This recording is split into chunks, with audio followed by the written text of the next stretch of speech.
Қымбат көрген бағдарламамызды жалғастырамыз. Әрине, әр отбасыда бала денсаулығы бірінші орында тұратыны сөзсіз.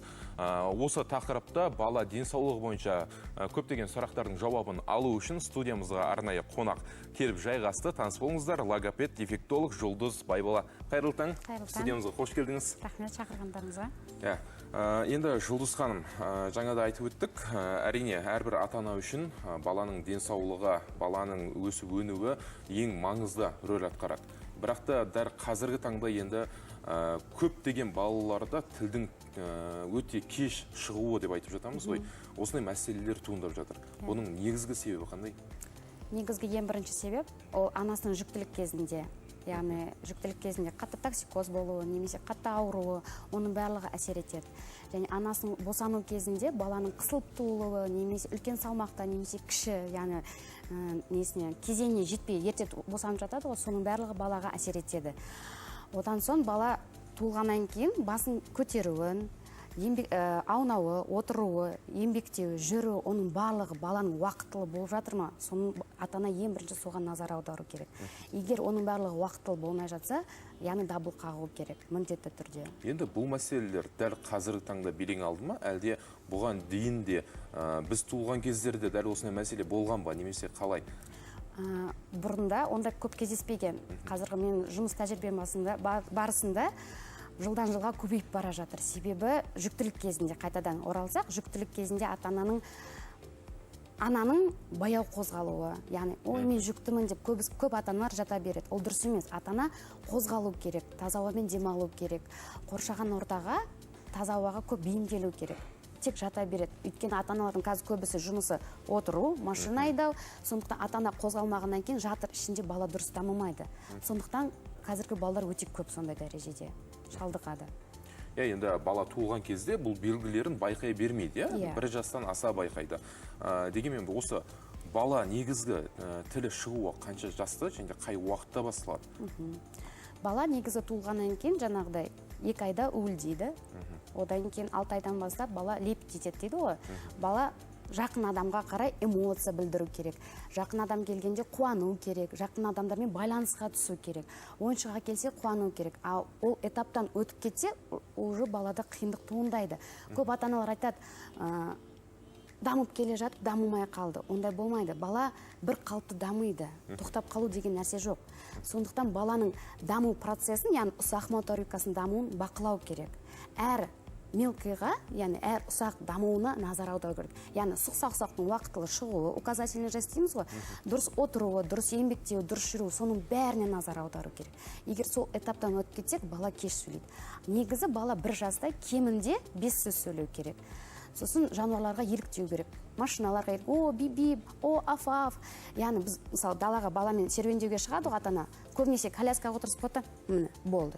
Бала қоршаған ортаны көрмейді. Тек қана телефон, ата-анасы кетіп бара жатыр, бала телефон болды. Бала көрмейді, бала қызықпайды. Ал егер ата-ана баласымен, қара, аф-аф, камаз, қандай үлкен деп назар аударып, эмоциямен сөйлесе, бала міндетті түрде сөйлейді. Балаға қызығушылық беру керек, балаға ынта беру керек. Сонда балада тез тіл шығады. Бұл енді жаңа айтып жатырсыз, 1 жаста 5 сөз сөйлей білу керек деп. Ең аз дегенде. Ең аз дегенде. Ол яғни мама, папа, аф-аф, мяу, суды мысалы у дейді. Сол сияқты ең азы 5 сөз болу керек 1 жаста. Ал орташа деңгейде, бұл нақты дамыған деңгейде ме, әлде орташа?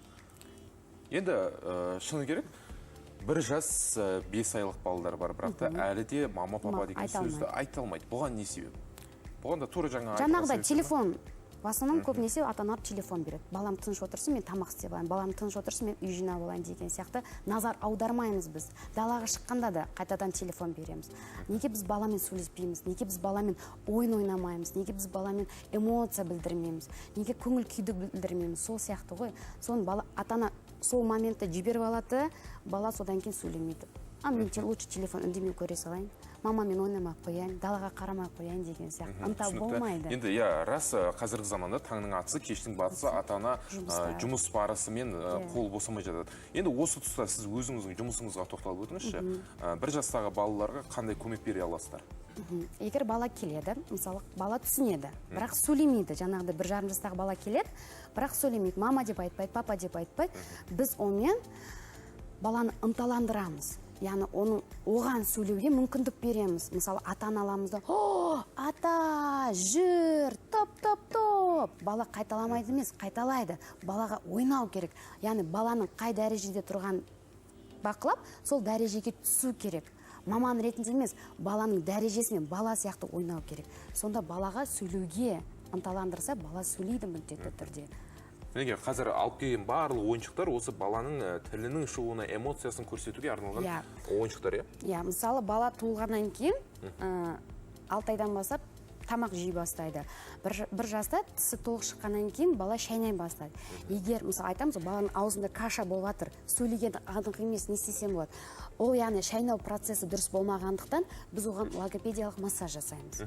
Мысалы спринцовка дейміз, грушаны шайнаймыз. Бұл тамақ ретінде біз ауыз қуысына салып, балаға шайнауға береміз. Ал егер тілі қозғалмаса, бізде осындай вызывайып деген насадка бар. Әртүрлі насадкалармен балаға береміз. Мысалы, тілін шығармайды көп балалар. Шығаруға қорқады сыртқа. А бізге сөйлеуге тілдің барысы өте қажет. Сол үшін мысалы, ойын ретінде чупа-чупс аламыз. Мысалы, сізге көрсетейін.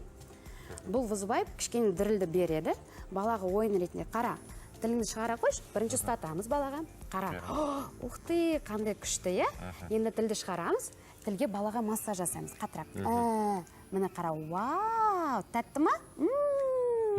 Бала сезім күткенше. Солай, баламен балаша сөйлеу керек. Үлкен сияқты, қара, аш, әкел. Олай болмайды. Тілді әкеле ғой. Қараш, қандай тәтті. Қара, ерін, жоғары, төмен, оңға, солға деген сияқты баламен ойнау керек. Сонда бала сізге сенім артып. Көрсен дәм, баланың дәм сезу, иіс сезу жүйесі арқылы баланы ынталандырады. Ай, қандай тәтті. Сонда бала сізге сенгеннен кейін, апай маған тиіспейді, апай менімен ойнайды деген қалыптасқаннан кейін бала сізбен ары қарай ашылады, ары қарай ойнай бастайды. Ең басты бала сізге сенім арту керек. Сонда нәтиже көп болады. Бұл енді біз кішкентай сәбилер туралы әңгіме қозғап жатырмыз ғой. Ал кейбір балалар бар, 7-ші сынып, 8-ші сынып, тіпті мектеп бітірген жаста да Т, Л, Р әрпіне тілі келмейді. Мысалы, қараңыз, дефектология дегеніміз ол үлкен сала. Мысалы, дәрігердің өзі неше түрлі дәрігер бар. Сол сияқты дефектология ол үлкен сала. Мысалы, аллиграфия педагогика ол ақыл-ой кем балдармен жұмыс жасайды. Тифлопедагогика, және сурдопедагогика, және логопед бар. Логопед жаңағыда сіз айтқан сияқты Т, Л, Ш, Р-ларды сол ақаулықтар бар балдармен жұмыс жасайды. Ондай балдар көп кездеседі. Сондықтан егер ата-ана ерте дабыл қақса, ерте жетістікке жетеді және ерте нәтиже көреді баладан. Біз өте кеш келеді ата-аналар. 4 жаста, 5 жаста келеді, біз келесі жыл мектепке баратын едік дейді. Өте қиын баламен жұмыс жасау. Расында енді логопедтің шыны керек. Маған да өте қатты көмегі тиген. Неге себебі 7-ші сыныпта мен логопедке өзім қатысқан, жаңа Р әрпіне тілім келмеген. Сол кезде де түрлі жаттығулар жасайтынбыз, бірақ та мынандай енді дамыған ойыншықтарымыз болмаған. Бізге екі жағына ұқсататын қолымызға, немесе соска арқылы тілімізге массаж жасататын. Ол үй жағдайында болған. Қазіргі заман дамығаннан кейін неше түрлі құралдар шыққаннан кейін бізге солай жұмыс оңай болды. Ama кофе деп арнайы алып келгеніңіз, бұл не үшін? Бұл жаңағы 1,5 жастағы бала сөйлемейді дедіңіз ғой.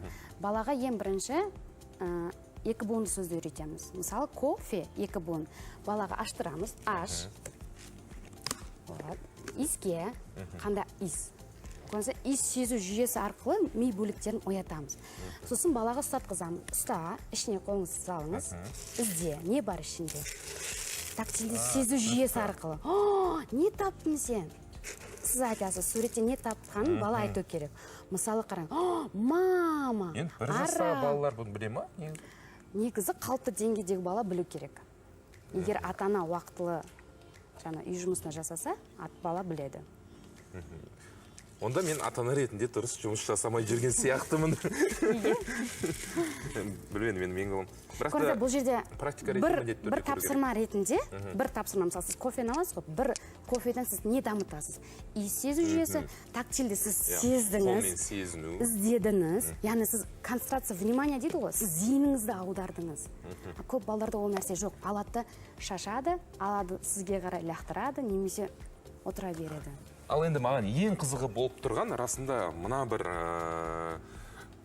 көпіршік, иә? Иә, су көпіршігі. Бұл енді көшеде сатып жатқан кезде мән бермейміз, алмаймыз ғой балаға не керегі бар деп ше. Шынында расында не көмегі бар бұның, өзіңіз айтып өтсеңіз. Мысалы, бала сабаққа келген кезде сізге назар аудармайды. Яғни гиперактивный дейміз, ол жүгіреді, немесе ойыншықтар шашады. Сол үшін сізге ең бастапқы этап назар аудару үшін балаға ойын ретінде осы су көпіршігін береміз, немесе сабын береміз, немесе жаңағыда кофе.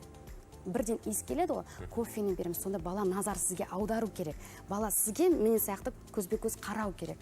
Ең бастапқы этап бала бір-бірімен байланыс болу керек. Сол байланыс болмаған кезде баланың ең бөпе кезде ойнайтын нәрсе ғой, сол бөпе кездегі жерген түсіп жоғары қарай көтерілеміз біз. Иә, Жұлдыз ханым, расында өте пайдалы ақпаратты болды. Өзіңізге көп алғысымызды білдіреміз. Алдағы уақытта тағы да дәл осы студиямыздан көреміз деген ойдамыз түрлі тақырыптармен. Қымбатты көрермен, бірер сәттен кейін біз бағдарламамызды жалғастырамыз.